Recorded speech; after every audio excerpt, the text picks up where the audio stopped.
Um, I figured this had to be said because it just came out of me, just as natural as anything. Because sometimes I reflect on myself because so much is happening on so many different levels. Okay, so that's always a law. Okay, I'm a flower. What can I tell you? Um, I'm always giving love to the flower garden. Okay, Mama's garden. I'm always giving love to Mama's garden. Mama knows how much I love her flowers, how much I'm always giving her love. Okay, so she's a flower, so she knows that I'll always take care of her flowers for her. Absolutely.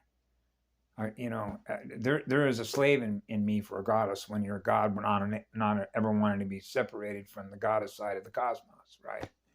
So one way that you do that is by how much you love everything that she is that you're giving love to. So if she's producing flowers, you want to give her flowers love. She will observe you doing that. And then she will begin to realize how much you really love her because she's a flower. So if there's a flower in you as a male, okay, because there is, I'm androgynous. I'm a real human, mankind, okay, then you're everything she is because you want to be everything she is because you realize without her it doesn't happen. So if you're giving her the same love, which is really your experience in yourself, you're giving to her, it sort of becomes, you become one. There isn't any difference. There is no separation between the two. You're in love with what she's doing. She's in love with what you're doing. So you're both doing the same thing, which is experiencing what love is. So now you're not separated from each other. So now you just become the one. And that's how it works, being androgynous, which is surrender to the female side of who you are. So that means that a male has a female side. That's absolutely right. They're deeply wounded. That's the whole idea. Push the lower octave. So you know what the rebirth of a goddess is, right? Feel more feminine. Feel the flower in you that she is. And she will know the difference and feel the difference. That's the important thing. She wants to feel your power. How much love you have in your heart. That's your true power. That's your vortex. That's your heart. She'll know how much love you have for her soul and spirit through your own heart and soul and spirit. So that's really how much fire you have to give her. Give her. That's the difference. You're not taking nothing from her. You're giving her everything.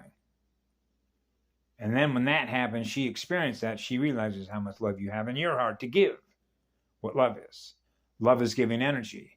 Now, when her giving love and energy, now that she realizes you as a male, as everything she is, now you become one. That's the law. That's the law of one. That's a real human. That's a branch of mankind.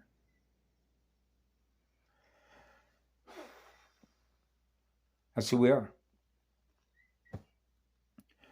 So those are powerful radio stations. Those are powerful creator beings. We're one. I'm one.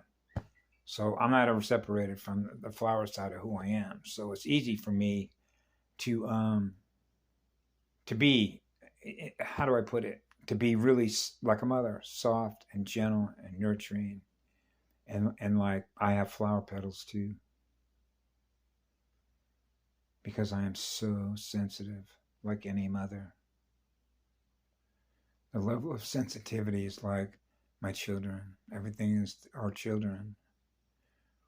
We don't want our children, everything that is in nature, to experience any harm from us because we're their parents. Right? So you realize what happened to our children. So you're experiencing the harm that was done because of how powerful our love is for creation, which is the all creation. That's who we are.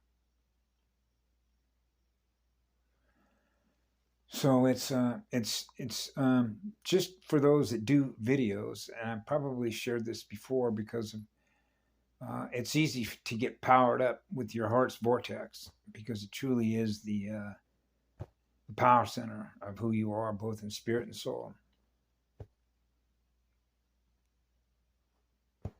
You know, so That's why in a spiritual battlefield, I spent so much time with Mama, because I was living a life to heal everything that was here to the best of my ability that I could do it, because of everything that you're experiencing that isn't being loved that's in nature. That's really what it is. So when you're a nature boy, you're automatically a lover boy. So I lived through a girl's heart. So a nature boy is a native, a girl. A boy and a girl are one. There isn't any difference. It's just you're like one blast furnace of giving love to everything and all creation, because that's the energy you're using to create it with. Now there's no separation. Everything is the all creation that you're giving love to. It goes on forever. You're one with all creation. So that's why being in a circle means that I'm equal unto all things that we give love to. See, so it's not important for us to wear a crown in the sense that they do, or wear bars or stars to indicate any rank whatsoever. I'm spirit form. It's in the light that's purified with my soul. So I'm always seeking to purify, to burn off anything that is less than the purest of light, which is the purest of love, wherever I experience it. And it's natural when you experience anything less than what that is to do that. So you already know how to do that, which is the same fire that you have if you're a man that you have for a girl that you can do it with. And that is the easiest way to win any spiritual war. Is when the male side realizes that it's the way that it gets inverted in a military trained mind, because I know, because my father threw me into a military academy when I was 5 years old. Okay, so I'm very familiar with this. Okay, like, that was the first school I went to. Okay, so if you want to look at, because of how this works, when you're in a hierarchical system, okay, between being a buck private or whatever, in other words, you're a brand new guy, right? And so a lot of it has to do with it is in some ways, it's sort of, I use different words to describe, it's not sad, but what we used to call the ducks in a row. You're organized, you're highly organized. There's a reason why you're organized. Cleanliness is the next thing to godliness. Are you taking care of your shit? Remember all that kind of stuff? Is your stuff squared away? Right face, left face, center, all this kind of stuff. They are all rule-based functions to train your mind to go to war. Okay? No doubt about it. Okay? That's called programming. No matter how you slice it, that's programming. You're being programmed to prepare yourself to go into battle, using whatever means in which you're going to be using it, with whatever outfit you happen to be a part of. Right? Whether you're part of a platoon or whether you're on a star cruiser or a battle star, if you will. Anything that is being used, that is outfitted, which represents energy, can be brought to bear in an energy war. So obviously the biggest engines of energy will win a war. So when love is the law, that's the largest formation of engines in spirit with souls that do that are one with one.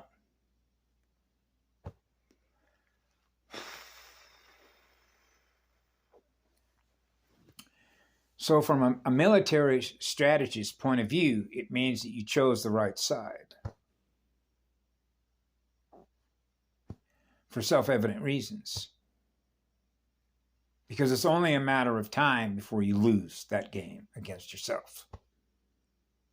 Because that's what gaming is. That's what AI wargaming is. It's a war against their own energy, their own future. Even though you can look at it through the context of super soldier programs and battlefields that operate at that level. But there are places where those battlefields do not exist. Okay?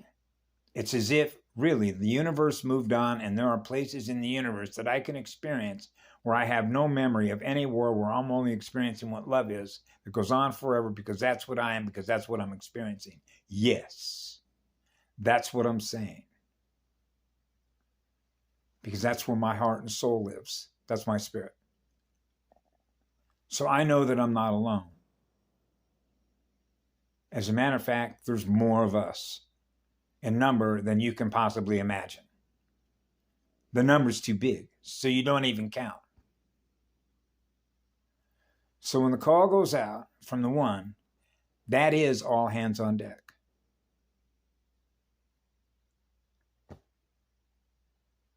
So this is all hands on deck. So I know what's here.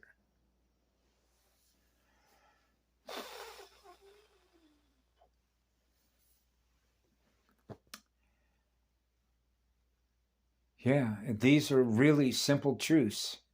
Even if I just tried to share them with others in the short, compressed period of time. So if you wanted to get a flavor, if you will, of how through my own experiences in the short time that I've been here, like a little grain of quartz sand receiver, right? How small that is. Then how many lifetimes would it take to experience every one of those on the planet that exist in nature? Right?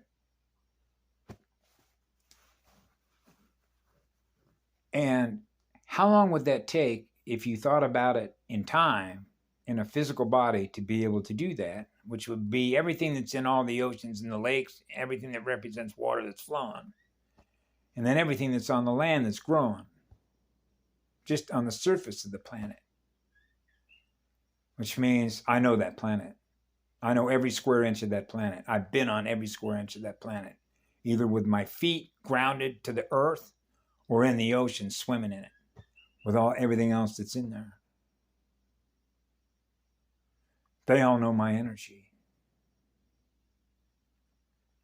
Everything that is alive and living and energy on this planet is experiencing what love is. That's our world. That's our home. That's the engine, that's the energy that everything runs on. It's as pure as it gets. Those are our worlds.